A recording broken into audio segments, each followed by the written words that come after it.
3 days before the wedding, I got a text. No greeting, no explanation. Just a line that read, "Guest list is finalized. Hope you understand. Love you."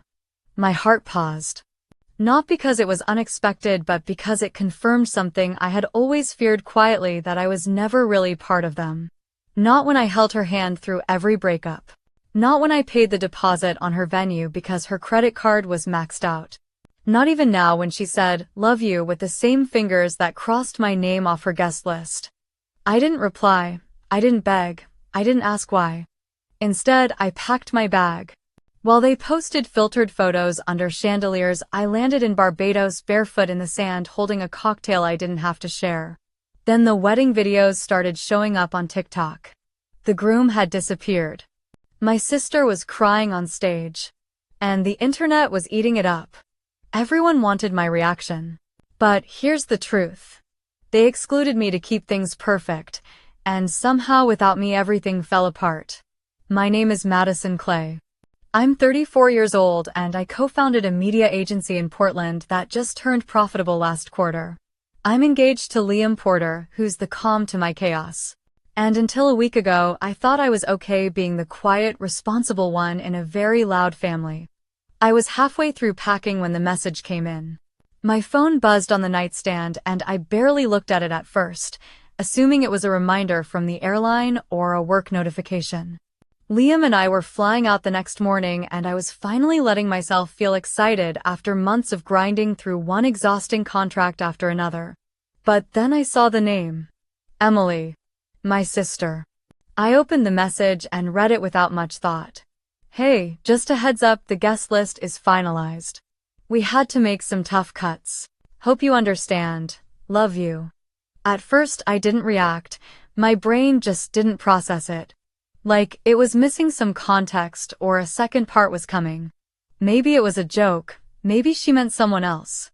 Or maybe my name was somehow overlooked in the final copy but would still be on the RSVP. I stared at the screen again, this time slower. Finalized. Tough cuts. Hope you understand. I wasn't just another guest.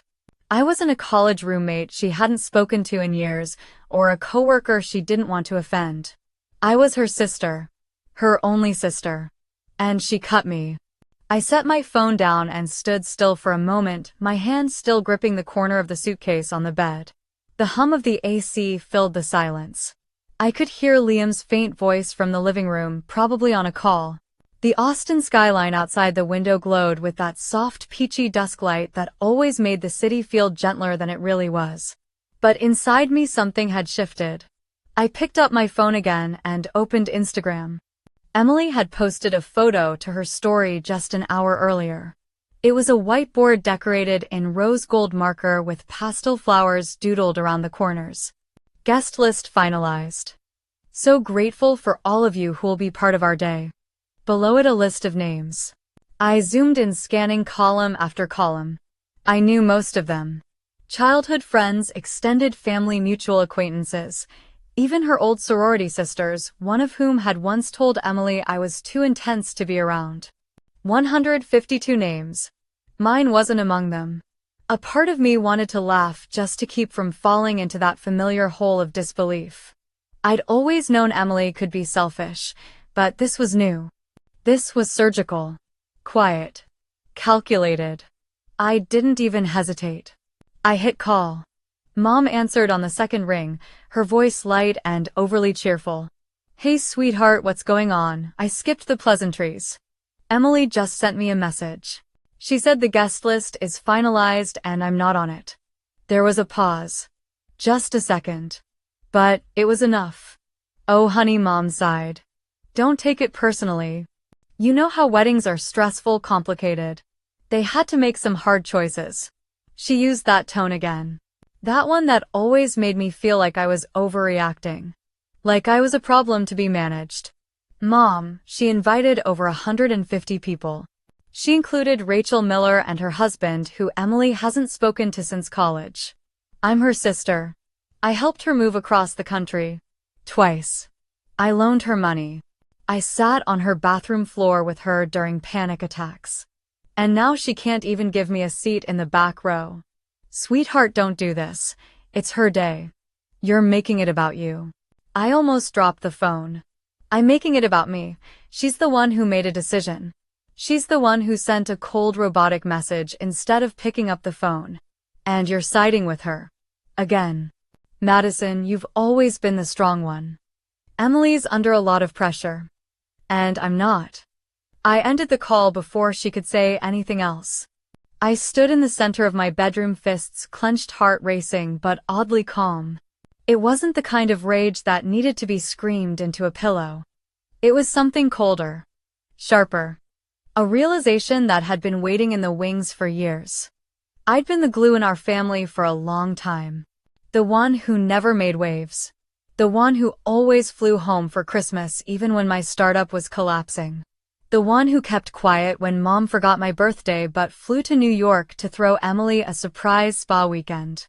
I was always expected to understand. But no one ever made room for me to feel anything. Madison, I looked up. Liam was in the doorway holding 2 mugs of tea. His expression shifted the moment he saw my face. What happened? I hesitated, then walked over to him and took one of the mugs. Emily's wedding is next weekend. I just got uninvited. He blinked.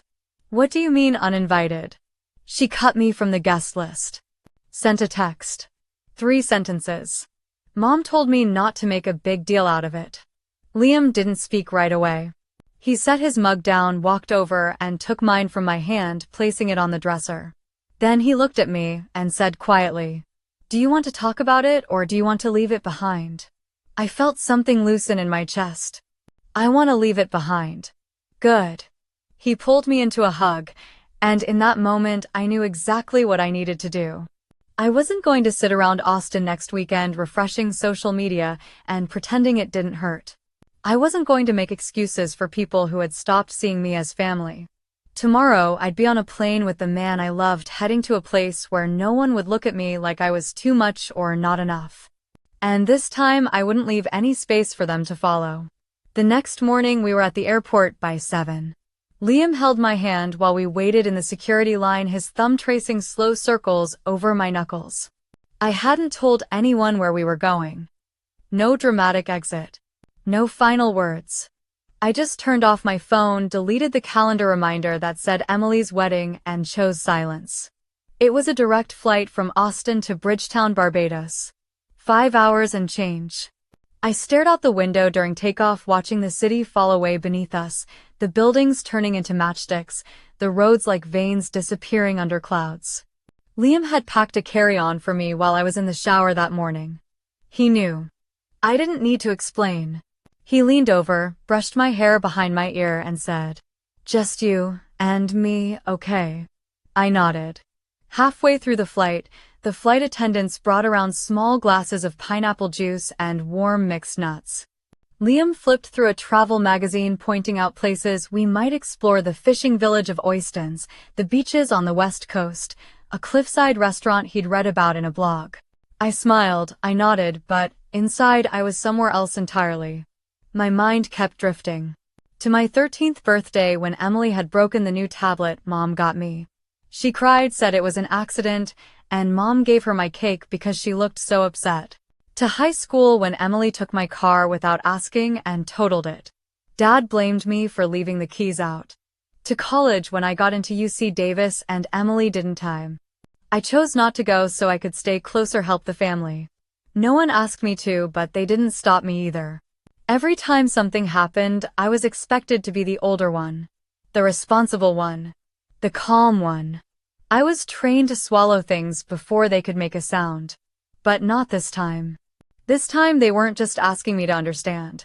They were acting like I didn't even exist. We landed just after 2 in the afternoon. The moment I stepped off the plane, the humidity hit like a warm wave. Sweet, salty, alive. The airport was small, almost sleepy, and the customs line moved quickly. Outside, a driver held a sign with our names. He greeted us with a broad smile and 2 cold bottles of water, ushering us into a sleek black SUV with tinted windows and leather seats that smelled like vanilla and citrus. The drive to St. James took under an hour. We passed colorful houses with shuttered windows, kids playing soccer on dusty lots, and flowering trees that dipped low over the road. The ocean appeared, disappeared, and then came back full force as we curved around a bluff. I rolled down the window.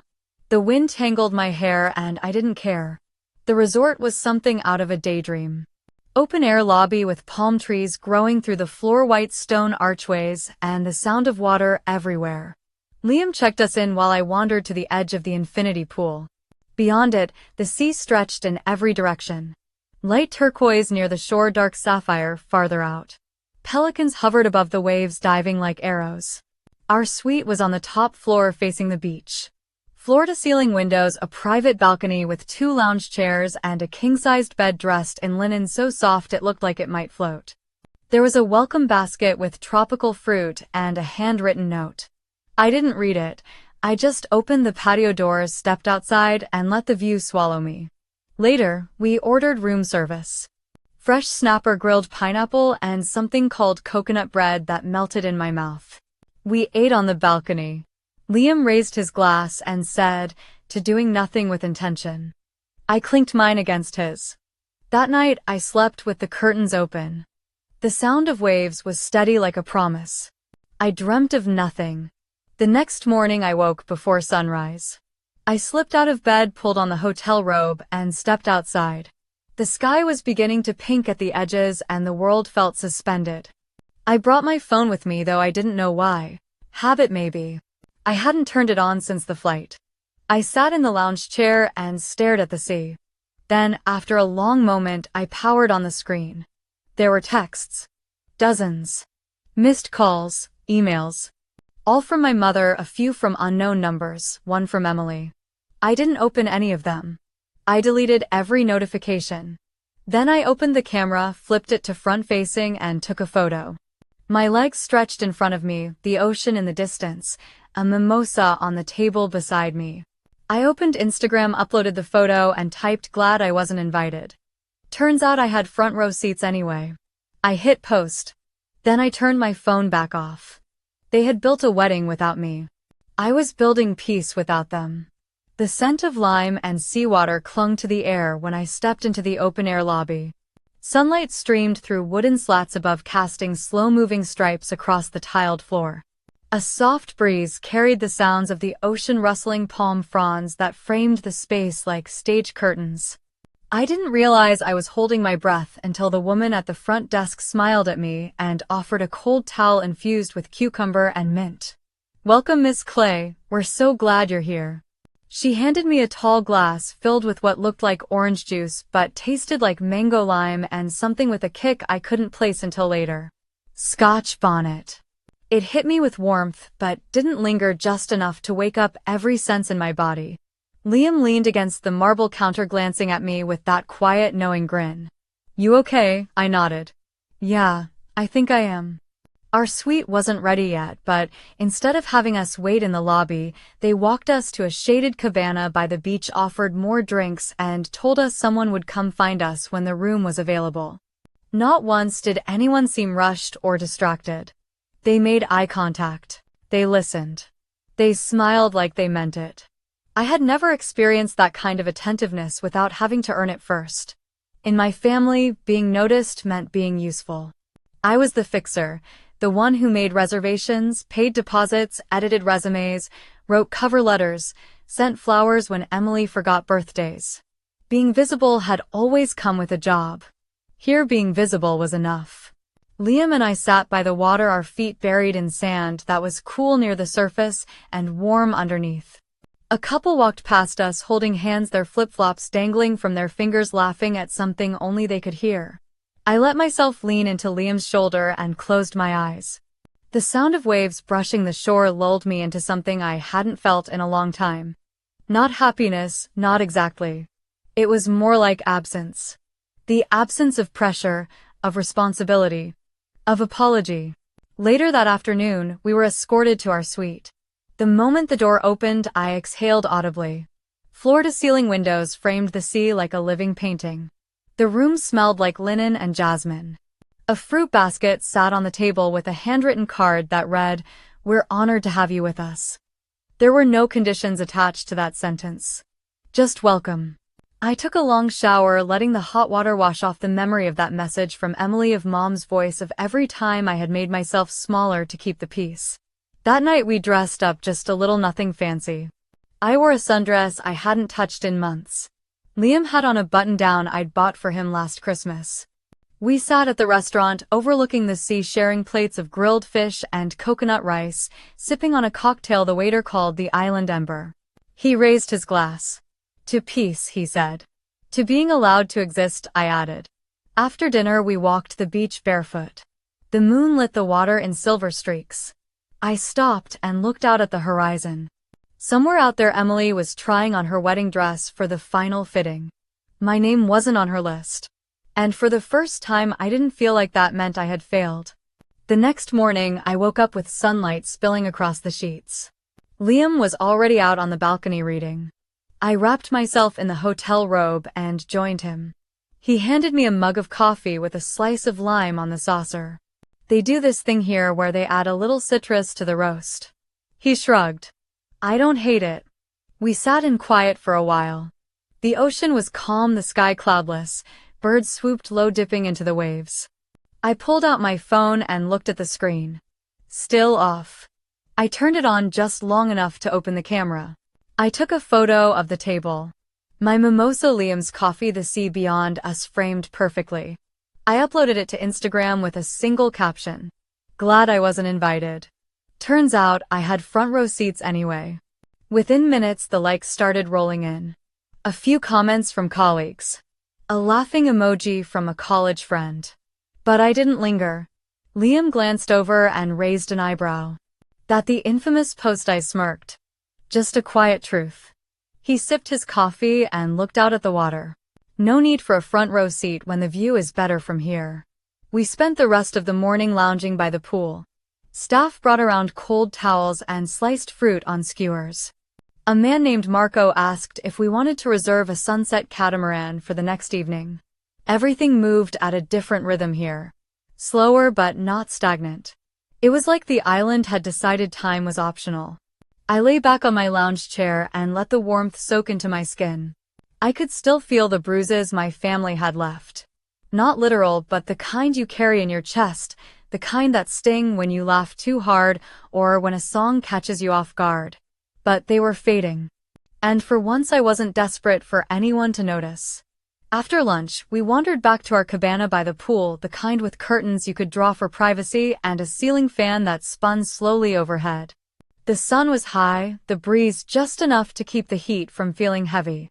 Liam stretched out on the lounge chair with his phone, one arm draped across his forehead.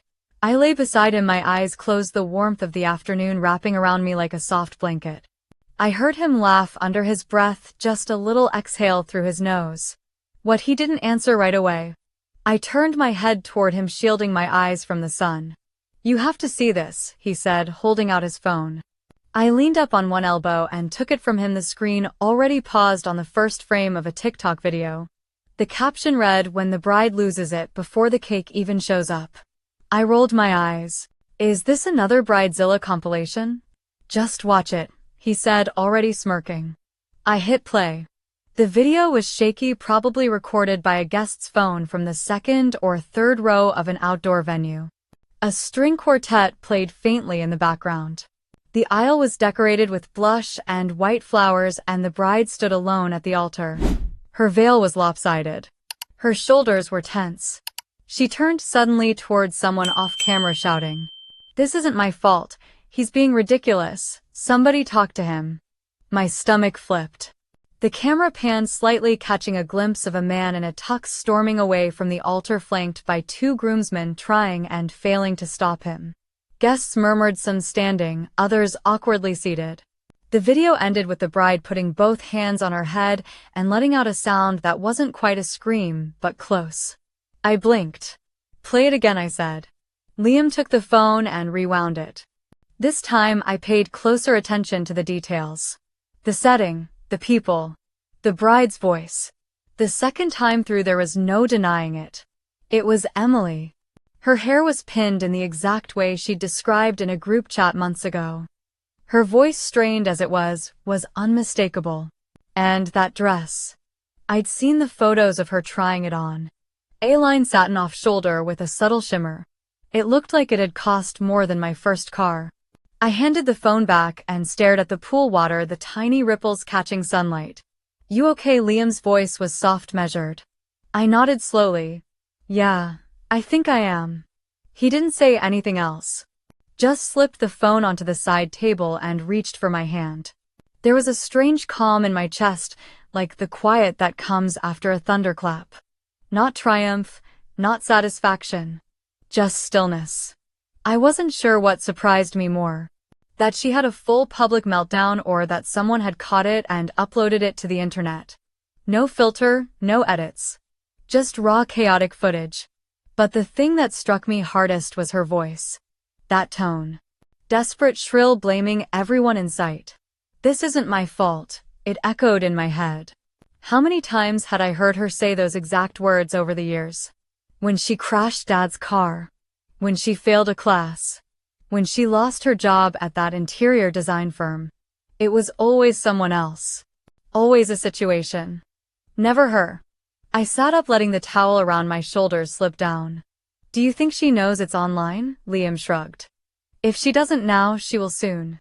I reached for my phone, hesitating before turning it on again. A tiny part of me expected missed calls or texts. But the screen stayed quiet.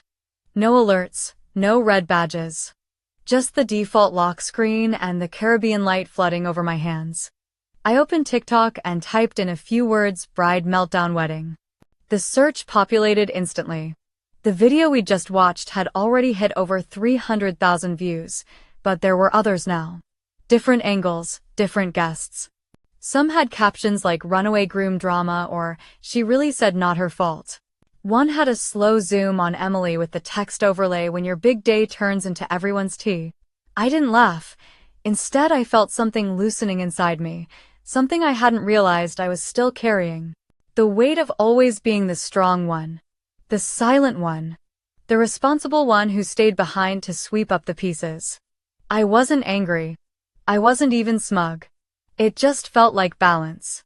Like gravity had shifted half an inch in my favor. Liam handed me his sunglasses. "Let's go down to the beach." "Come on. Water's too pretty to waste." I nodded, slipping them on. We grabbed towels, flip-flops, and left our phones behind on purpose. As we walked down the steps toward the shoreline, my mind lingered on a thought I couldn't quite shake. Maybe the universe wasn't always fair, but sometimes, just sometimes, it was precise. The next morning, the sound of waves was replaced by the soft ping of notifications. I had turned my phone back on only to silence an alarm, but now it buzzed again with a different energy. Liam walked out of the outdoor shower, towel wrapped around his waist, rubbing his hair dry. "You seeing this?" He tossed me his phone and I caught it instinctively. The screen was already open to TikTok. The video was loading, its title in bold white text over a still image of a woman in a mint green jumpsuit holding a curling iron like a microphone. "Bridezilla of the Year," it read. I pressed play. Olivia Rhodes. I recognized her from one of Emily's posts. A stylist. Big on social media. Too big, clearly, to care about discretion. In the video, Olivia sat in what looked like a storage room filled with racks of gowns and tulle. Her makeup was flawless. She leaned into the camera and whispered like she was telling the world a bedtime story. "So, I just styled a wedding where the groom walked out mid-reception. Not exaggerating. He said, and I quote, 'I'd rather leave now than lie forever.' Then stormed out. But wait. It gets better." The video cut to shaky footage of Trevor pushing through a crowd of guests, jaw tight, eyes stormy. Behind him, Emily in her gown shouted his name, her voice cracking, mascara streaked down her cheeks. Then came Evelyn, Emily's grandmother. Her voice rang louder than the string quartet had the day before. She stood in the middle of the reception, pointing a finger straight at Emily. "This is what happens when you erase people who love you. You cut out your own blood for vanity." He left because he saw through it. "I warned you." Gasps from the crowd. Someone dropped a glass. The video ended with Olivia holding back a smirk. I set the phone down slowly. My pulse wasn't racing. There was no thrill. Just awe. It kept going. Liam opened another video. A guest had gone live on Instagram and was now reposting clips on TikTok. The camera caught my father red-faced arguing with his brother Rob. "You think this is my fault? You funded it. You pushed for the fireworks and the choreographer and the stupid horses. You made this circus. Don't you dare." He stormed off. The camera turned to catch my mother sitting alone at a table staring into the middle of nowhere. Champagne untouched. Every clip, every angle, every whisper was surfacing. And for the first time in years it had nothing to do with me. I didn't share a single one. But the views kept climbing. Liam scrolled and handed me his phone again. "Look at the comments. They were brutal." Serves her right. Is it just me or is the grandma the real MVP here?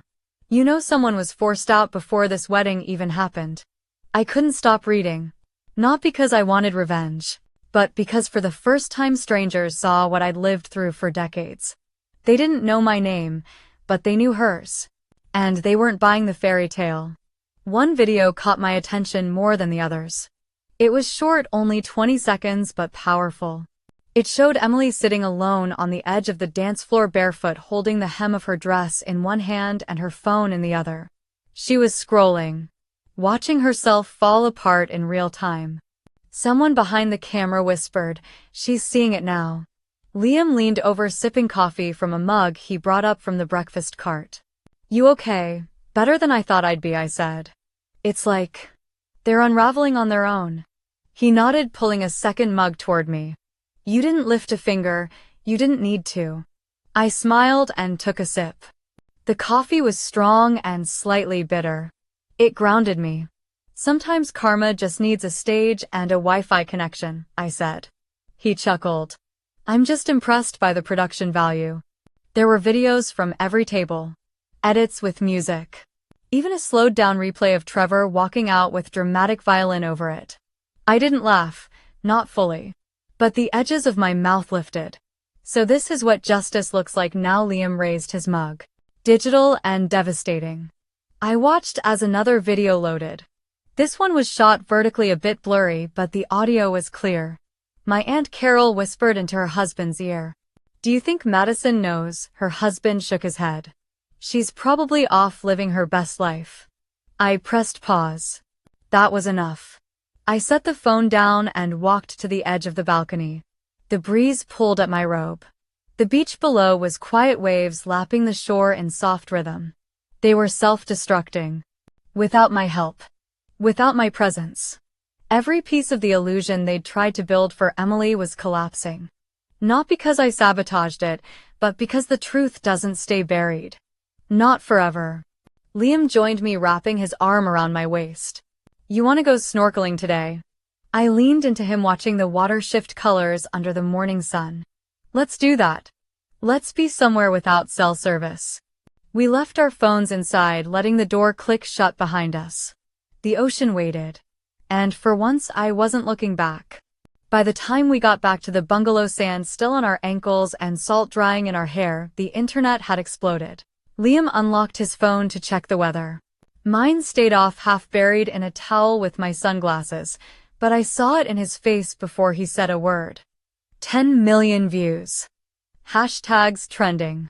Which one? He showed me the screen. Clay wedding meltdown. Top of TikTok, stitched, remixed, even quoted in news headlines. A pop culture podcast was already dissecting it with a thumbnail that read, "What really happened at the Clay wedding?" I didn't ask for details. He passed me a towel and kissed the top of my head. "Take your time." I walked to the outdoor shower and let the water run over my shoulders, clearing sunscreen and salt. My thoughts stayed quiet. No bitterness, no gloating. Just a kind of settled stillness I hadn't felt in years. When I finally turned my phone back on, it vibrated for what felt like a full minute. Notifications flooded the screen faster than I could swipe. Text from Mom. First time in over a year. "Your sister needs you. Come home." One from a number I didn't recognize. "Please. Your family needs help." Another. "They're saying awful things about her. You're the only one who can fix this." I stared at the words until they blurred. None of them said sorry, none said we were wrong. Just need. Expectation. Urgency that had nothing to do with love. I clicked block. One by one. Then closed the messages app altogether. Liam was sitting on the porch with a drink in hand and his feet propped on the railing. They reaching out, I nodded. Saturday beside him. Watched the sun start its descent behind the palms. Blocked them, all of them. He glanced at me. Even your mom. I didn't look away from the sky. Especially her. We sat in silence for a bit. The kind that's full not empty. Then Liam asked, what if they keep trying 100 times? 1,000. I turned to him, eyes steady. Then they'll hear silence 100 times. 1,000. You're sure? I smiled softly. It's not anger. Not anymore. It's just that this time I have nothing left to say. He nodded and squeezed my hand. That night the stars felt closer than ever. No calls, no guilt. Just waves and wind and peace. It was strange how quiet the world could be when you stopped answering to the wrong voices. In the morning, I opened Instagram for the first time in days. Not out of curiosity, just to clean out the noise. Messages poured in. Some from high school classmates I hadn't spoken to in over a decade. A few from distant cousins. Even 2 influencers I didn't know had followed me before. You okay? We always knew something was off. You're stronger than all of them. I archived them all without reply. Then I saw a DM from my cousin Tori. She wasn't close to Emily. Never liked the spotlight. Her message was simple. I hope you're safe. I'm proud of you. No reply needed. I let that one stay. Later that day, Liam and I took a boat out to a quiet cove. We snorkeled past coral gardens and watched a sea turtle drift below us like it had no hurry in the world. Back on the boat, we shared mango slices from a paper tray and didn't speak about the mainland once. In the distance, my old life kept ringing. But I let it ring. That evening, I caught a glimpse of another video in passing. Someone had recorded Emily at the airport trying to hide behind sunglasses and a hoodie. Reporters were shouting questions.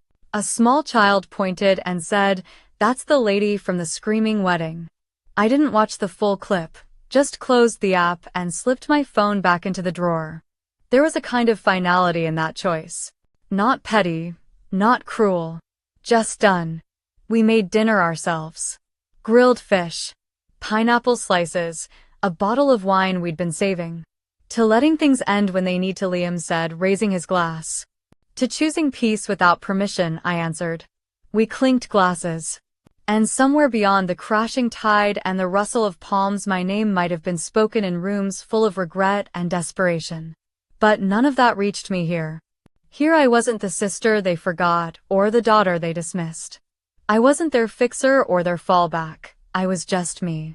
And that was finally enough. The next morning I sat on the porch with a bowl of papaya and lime, the air still warm with sea salt and slow breezes. Liam was inside making coffee, humming something off-key when he called out for me to come look at the television. I thought maybe it was another weather warning or a flight update. Instead, I walked in to see my face, my actual face, on the corner of a CNN morning segment. The banner read "Viral Vows Gone Wrong." Beside it, a TikTok montage played on loop. It started with drone footage of the beach ceremony, zoomed in on Emily's panicked expression, then cut to a clip of the stylist throwing down a veil and yelling something unintelligible. Then came the crowd footage, including someone shouting from behind the phone camera, "That's the sister. The one they erased." I stood frozen, a piece of fruit still halfway to my mouth. Liam grabbed the remote and turned up the volume. The anchor and cultural correspondent, both in polite media tones, were trying to dissect the social response. One commented on the sharp divide between curated family perfection and messy real-world betrayals. The other cited the hashtag #Clay Wedding Meltdown. That tag had already hit 10 million views, 10 million strangers. Watching the implosion of a family I had tried so hard to hold together. Liam looked over at me carefully. "You okay?" I nodded. But I wasn't sure what I was feeling. Not quite shock. Not satisfaction either. Just clarity. The kind that comes not from triumph but from truth finally being louder than denial. Later that afternoon, I opened my laptop for the first time since arriving in Tulum. My inbox had exploded. At least 20 brands were pitching partnerships. A wellness retreat wanted me to host a sisterhood seminar. A podcast titled Sibling Rivalry Real and Raw offered a feature episode. Another suggested a capsule clothing line called Uninvited but Unbothered. I scrolled past the noise. Then I saw it.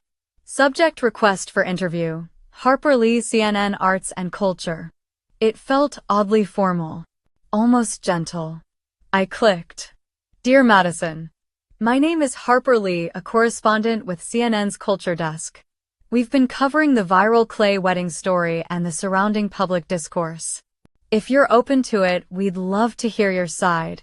Not a scandal, but the story. In your voice and your timing. No pressure, just an open invitation. Warm regards, Harper. I read it 3 times.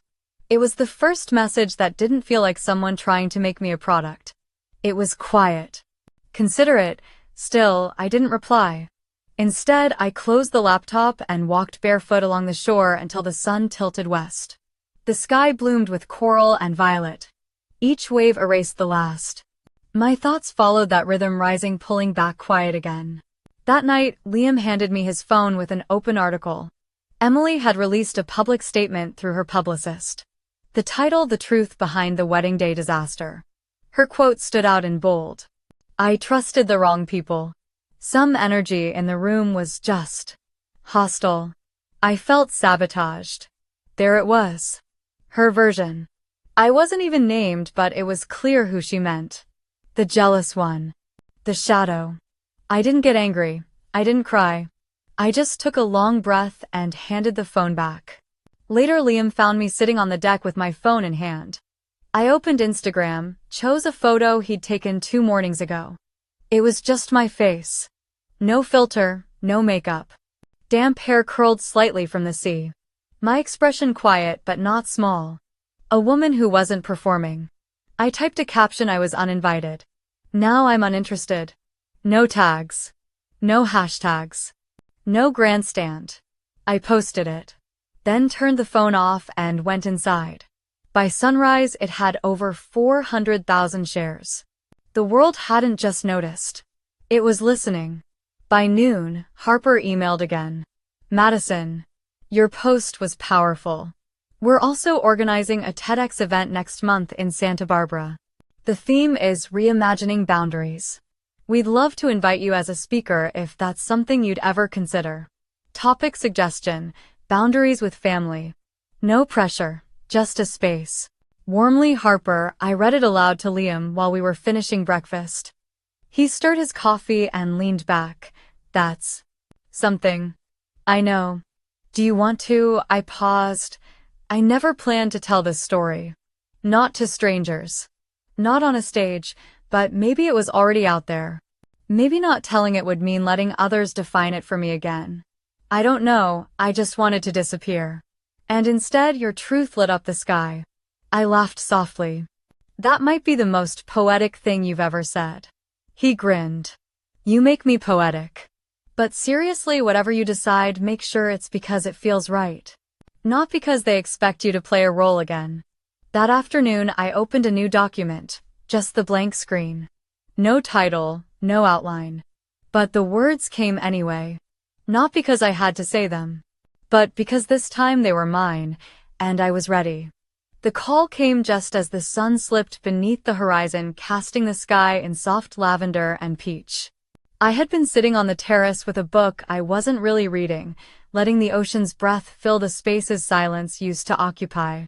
Liam handed me the phone screen, glowing with a familiar name. Evelyn Whitaker. I hadn't spoken to my grandmother in over a year. She had stopped attending family events long before I was officially erased. Her silence, more of a protest than a surrender. She was my father's mother, and unlike my mother's side of the family, she had always seen me, really seen me. I hesitated, then answered. Her voice was raspy but steady. Madison, sweetheart. I hope I'm not interrupting. Not at all, Grandma. She exhaled slowly. I wanted to tell you something. I should have done it years ago, but I didn't know if it was my place. I sat up straighter. Your grandfather left a will. A different one than the family told you about. He updated it before he passed, made sure you were the primary beneficiary. He wanted you to have the Monterey house, his trust in the investment firm, and a few other assets. I blinked. But they said he left everything to Mom and Aunt Caroline. He didn't. That's what your mother wanted everyone to believe. But the signed version, the final one, was with my attorney, Ava Monroe. She's still in practice, and we're working to make it right. I didn't speak. I wasn't shocked. Not anymore. My body didn't even react with anger, just a cool wave of confirmation. Evelyn continued. Your mother knew. She was in the room when he signed it. But when he passed, she convinced everyone that the older version was final. And I let her. I didn't want the family to break apart even more. My stomach sank, not from betrayal, but from the weight of generational silence. Why now? I asked gently. Because I saw you on the news. And I realized you've been carrying weight that never should have been yours. There was a long pause between us, filled only by gulls calling somewhere in the distance. I'm not calling to ask anything of you, Evelyn said finally. Just to say I'm sorry. And that Ava is filing a motion to reinstate the true will. You'll hear from her soon. Thank you, Grandma. After we hung up, I stared at the sea for a long time. Liam came out, sat beside me, not saying a word. When I told him everything, he simply nodded. That explains a lot. It did. It explained the unease I'd always felt, the whispers that followed me at family events, the looks my mother gave me when I asked too many questions about Grandpa's accounts. But it didn't change who I was now. I didn't feel vindicated. I didn't feel triumphant, just clear. This wasn't about the Monterey house or the money. It wasn't even about the lie. It was about finally seeing the full picture. About realizing that even the roots of my family's manipulation went deeper than I thought. When Ava Monroe called me 2 days later, her tone was warm, precise, and sharp like glass. We're filing in Superior Court in Sacramento. The document's solid. Dated, notarized, witnessed. Your mother will have an opportunity to contest it, but our position is strong. I asked her what would happen if it was enforced. You would be the primary heir to your grandfather's estate. Retroactively. Which includes the family's remaining shares in Whitaker Holdings. I almost laughed. The same holdings Emily tried to impress influencers with. The ones she bragged about at the rehearsal dinner. I don't want revenge, I told Ava. I just want it to stop. The pretending. The rewriting. She replied softly. Sometimes clarity is the sharpest form of justice. I didn't tell my mother. I didn't call Emily. I didn't post a thing. I just lived. I kept swimming in the mornings, cooking dinners with Liam, answering emails from students who watched my TEDx clip and said it made them call their estranged siblings or set boundaries with toxic parents. I existed without the ache of proving I deserved to. One night Liam placed an envelope in front of me. It had the court seal. Inside was the preliminary hearing date. It didn't make my heart race. It didn't steal my breath. It was just paper. The truth was already mine. The rest was just logistics. Emily was not used to losing. Especially not in public. At first she stayed quiet, probably hoping the buzz would die down, but it didn't. The video of the wedding fiasco had gone viral in ways no one could have predicted. It wasn't just one clip anymore. TikTokers were making deep dives, analyzing every awkward glance, every moment of tension. There were reenactments, reaction videos, even a couple of makeup tutorials inspired by my beach selfie. Somewhere between the 5th and 10th million view, Emily snapped. She submitted a takedown request to TikTok, citing violation of her privacy. Then another. And another. She flagged the most popular account, a creator named Olivia James, who had posted a stitched commentary that opened with the words, "So apparently the sister planned and paid for the wedding. And wasn't invited." That one had over 8 million views and counting.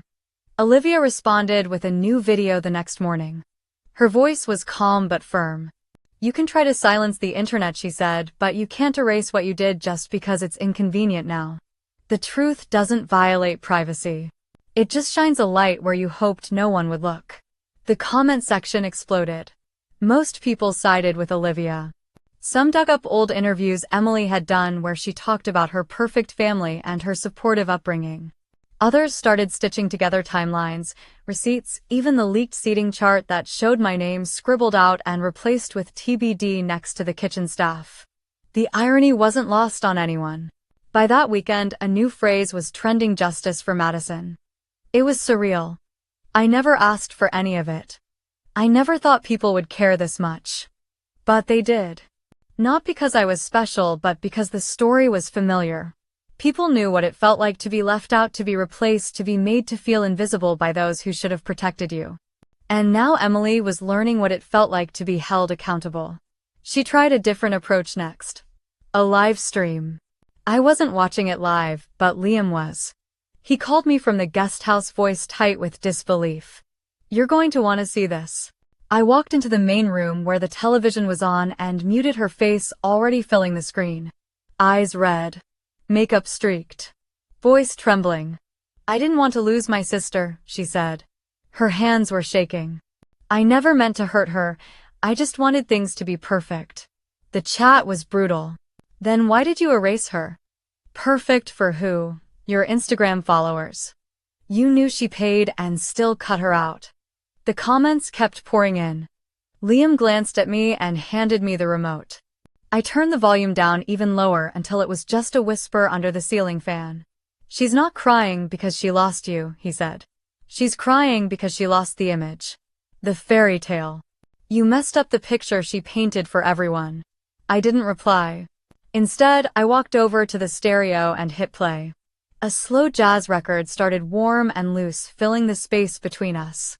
Sometimes silence said more than anything else. The next morning my inbox was full. Strangers from all over the country shared their stories. Women who had been written out of wills. Daughters who were pushed aside for prettier sisters. Artists whose families only supported them once success became profitable. It wasn't just me, it never was. One message stood out. A mother wrote, "My teenage daughter watched your TEDx clip last night. She turned to me afterward and said, maybe I don't need to chase them anymore. Maybe I can just chase me. Thank you for giving her that." I sat with that for a while. Not because it was flattering, but because it was humbling. What started as pain had turned into something larger than me, something freeing. Meanwhile, Emily tried to pivot again. She posted a curated carousel on Instagram, pictures of us as kids, captions about forgiveness and healing, a quote from some therapist she probably never saw. Comments were turned off. Liam laughed when he saw it. "She's trying to rebrand," he said. But I wasn't interested in fighting her anymore, or correcting her version of the story. I had said what I needed to say by doing what she never expected me to do. Leaving. Not begging, not explaining, not returning for one last talk. Just leaving. Let her cry. Let the comments come. Let the internet do what it does. And if she ever really wanted to understand what she lost, she'd have to do the work. The quiet kind, the lonely kind. The kind that no live stream could fix. By the end of the week, TikTok had reinstated all the removed videos. The platform released a statement saying that the content in question did not violate any privacy rules and was protected under commentary and public interest. Emily never addressed that. She stayed offline after that. At least for a while. Liam and I took a walk that night, the stars clear over the beach. We didn't talk much. Just the sound of waves and our footsteps. After a while he asked, "So, do you think they'll ever really see you? Not just notice you. See you?" I stopped and looked out at the dark water. "They saw what they wanted to see," I said. A version of me that stayed useful, quiet, and small. And now I don't need to be seen by them. I just need to stay visible to myself. He smiled and reached for my hand. "Come on, the tide's going out." We turned back toward the house, the jazz still drifting faintly through the screen door, the night folding gently around us. And for once there was nothing left I needed to prove. The water was still when we stepped onto the dock, golden light stretching across its surface like a quiet promise. Liam handed me my paddle and didn't say a word, and I didn't need him to. We pushed off gently, our boards gliding side by side into the open cove. I had never been good at silence before. In the past, I would have tried to fill it with questions, explanations, apologies. But that evening, under the slow-fading sky, I let it be what it was. Clean. Simple. Undemanding. A pelican dove into the water ahead of us, wings slicing the air, and I smiled, not because it was particularly meaningful but because it reminded me that things could be beautiful without being symbolic. Not everything had to lead to something else. Back at the house, my phone buzzed. I didn't check it right away. It was too nice out, too still. But once we'd rinsed the boards and put them away, I picked it up and saw the name, Harper. Her message was brief. She said the podcast had taken off since the video went viral. That people wanted to hear from me directly. That I could talk about what really happened in my own words in my own time. No edits. No filters. Just me. I stared at the screen for a moment, thumb hovering. Then I locked the phone and left it face down on the porch table. I had already told my story. Not for attention, not for justice, but to let it go. Another message came in a few minutes later, but this time it wasn't to me. Liam was reading something on his tablet, frown pulling at his mouth. He looked over and said softly, "Your mom emailed me." I blinked. What? He held out the tablet and I saw the subject line. Is she still mad at us? There was no greeting. No warmth. Just those words. As if anger was the only explanation for distance. As if hurt had an expiration date. I didn't say anything. Just reached for my phone, opened my email app, and typed her address into the block list. Then I hit confirm. Liam didn't try to stop me. He didn't even ask if I was sure. He just watched me quietly and then slid the tablet aside. It wasn't about revenge anymore. It wasn't even about pain. It was about space. Boundaries. Breathing room. Later that evening we walked down to the pier again. The sun was lower now, melting into the horizon, painting everything in soft amber and rose. I sat on the edge of the dock, bare feet skimming the surface, watching a lone sailboat drift past the mouth of the bay. Liam sat beside me, elbow resting against mine, and asked gently, "So what now?" I didn't answer right away. I thought about everything we'd done. Everything we didn't do. The silence, the statements, the non-statements. Then I said nothing. We just live. And we did. We made dinner together, something easy and warm. We played music. I read a chapter from a novel I hadn't touched in weeks. He started sketching again, filling the corners of his notebook with palm trees and sailboats and nonsense shapes. No one from my family reached out again. Not that night. Not the next morning. Not the day after that. It was like they had disappeared entirely. Or maybe I had. And honestly, I didn't mind. Sometimes absence is not a loss, it's a return. To yourself. To peace. To whatever version of you got buried under years of being the responsible one, the fixer, the one who always made room for everyone else. I didn't feel angry, not even numb. I felt whole. That night, as I stood brushing my teeth, I caught a glimpse of myself in the mirror. Not just my face, but the expression I wore. Calm. Unforced. I didn't look like someone who had burned bridges. I looked like someone who had walked away before the fire reached her. And maybe that was what healing looked like. Not the dramatic reconciliation. Not the teary phone calls or the apologies that came years too late. Just the quiet choice to stop explaining yourself to people committed to misunderstanding you. The next morning we paddled out again. The water was glass. The world was hushed. And for the first time in a long time, I didn't feel like I was waiting for anything to happen. I was just there. Moving forward. The pen hovered above the paper longer than I expected. I'd been staring at the blank page for 20 minutes, the ocean beyond the balcony railing, whispering like it was daring me to tell the truth. Not to anyone else. Just to myself. I didn't know what I was hoping to accomplish when I opened the notebook. Closure, control, a rewrite of the past that would never come. Still, something inside urged me to start, so I did. Dear Valerie, I don't know if you'll ever read this. I'm not even sure I'd want you to. But I think I need to say these things out loud even if no one is listening. I told myself I had let go. I convinced myself that what you said or didn't say no longer had power over me. But the truth is some wounds don't announce themselves as pain. They sit quietly rearranging the way you walk through life. I paused, pressing the tip of the pen into the page until it bled through slightly. I wrote about the piano recital when I was 7, the one you missed because Emily had a fever. I didn't blame you then.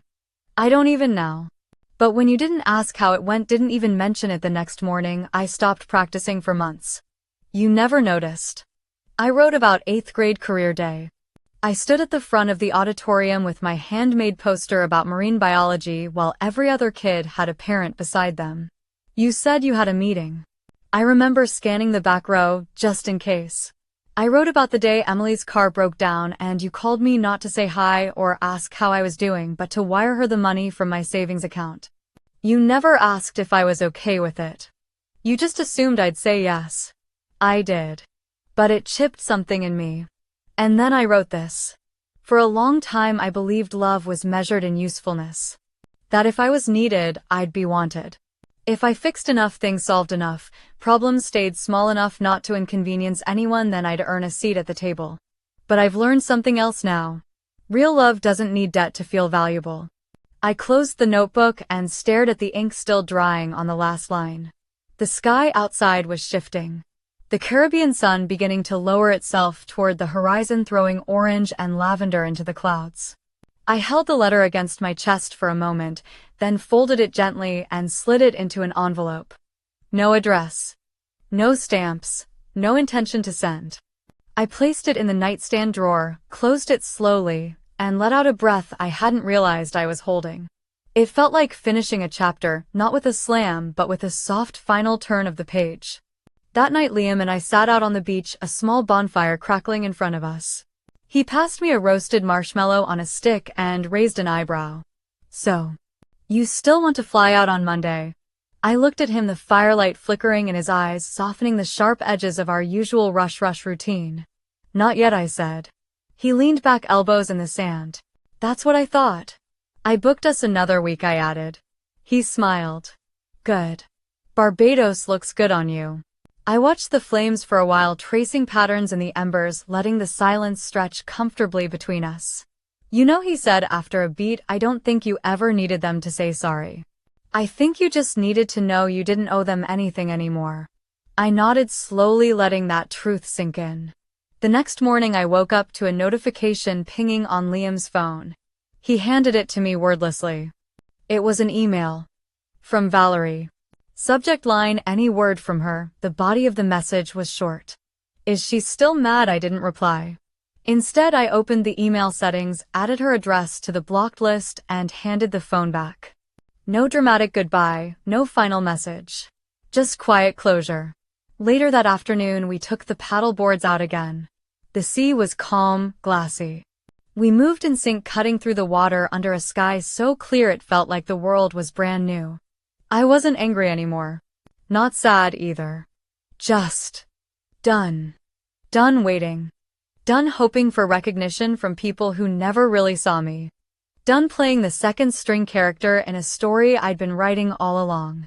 We paddled farther than usual until the resort was a blur behind us and the only sounds were water, wind, and the occasional seabird overhead. Liam glanced over at me and grinned. You look lighter. I think I finally am. We floated for a while, not needing to fill the space with talk. Just letting the sun warm our shoulders and the salt cling to our skin. Later, back at the villa, I sat on the patio and stared out at the sunset, the same colors as the day before. But they looked different now. Not because the sky had changed, because I had. I wasn't waiting anymore. Not for apologies. Not for permission. Not for anyone else's version of who I was supposed to be. For the first time in my life, I felt like I had stopped holding my breath, and that I realized was the beginning of something new. A month later, I stood behind a red circle, the lights hot on my face, a mic clipped discreetly to my collar. My palms weren't shaking. Not anymore. My TEDx talk was titled "No is a Full Sentence," and it was already climbing into the millions of views by the time I walked off the stage and exhaled into the hallway backstage. I had written it in pieces in Barbados and later at our new place in Austin, in the quiet mornings when the world was still stretching awake and I could think clearly. It wasn't about my family, not directly. It was about boundaries. About reclaiming the word no without apology or footnotes. About not explaining your worth to people who were never really asking to understand you. I didn't mention my mother or Emily. But I didn't need to. The message found the ones it was meant for. The next day the video was featured on the homepage. The inbox on my author site lit up. Messages poured in from women I'd never met but somehow already knew. They wrote about weddings they weren't invited to, about careers they put on hold to be convenient for others, about families who mistook silence for peace and compliance for love. I read every word. But I didn't go looking for one from Emily. And I didn't find one. She hadn't reached out. And for the first time in my life, I didn't keep my phone volume up just in case. I didn't refresh my email or wonder if I had missed a call. I wasn't angry, I just wasn't waiting. Some things stay broken. Some people choose silence. And that's still a choice. I chose differently. Liam and I moved into a small townhouse near Lady Bird Lake. It wasn't flashy, but it had huge windows, wood floors that creaked just enough to feel alive, and a back deck where I could write barefoot with a cup of tea beside me. I was working on my first book. The title had come to me while swimming in the Caribbean one evening just before dusk. Deleted from the guest list. It wasn't a revenge memoir. It wasn't even a sad one. It was a story about what happens when you stop trying to get back into a room that locked you out long ago. Some chapters were heavy. Others were light. A few were funny in that quiet dark way pain becomes funny after enough distance. Liam read each draft without comment until the last page. He looked up, eyes damp, and just said, "It's yours."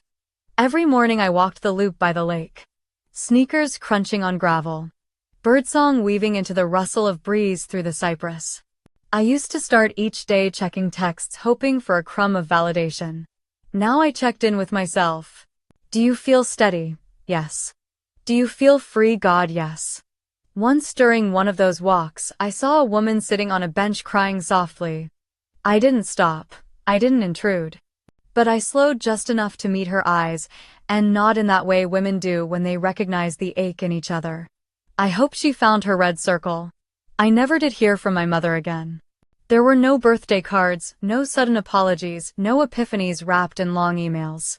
Just a continued silence that confirmed what I already knew. I had not left the family. I had simply stopped running to keep up with a version of it that never truly included me. Some days I wondered if she watched the TEDx talk. If she did, I imagine she didn't recognize herself in it. And that was fine. Healing didn't require their understanding, it only required my own. When the book sold, my agent called with tears in her voice. She said, "You're going to help so many people." I smiled and told her I just helped one. Me, Liam and I cooked dinner most nights. Nothing fancy. Tacos. Roasted vegetables. Pasta with too much garlic. We played music loud and danced in the kitchen while the rice boiled over. We made plans for trips we hadn't booked and laughed about the absurdity of seating charts and monogrammed napkins and people who needed power more than they needed peace. I had once believed family meant belonging no matter the cost.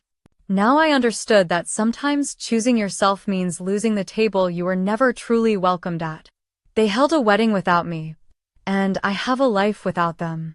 If you've ever been erased, overlooked, told to be smaller, quieter, easier, or more convenient just to stay in the room, know this: you are not the problem.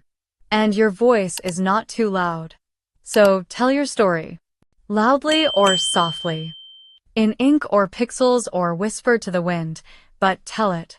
Because the ones who tried to write you out, they don't get to write the ending. You do.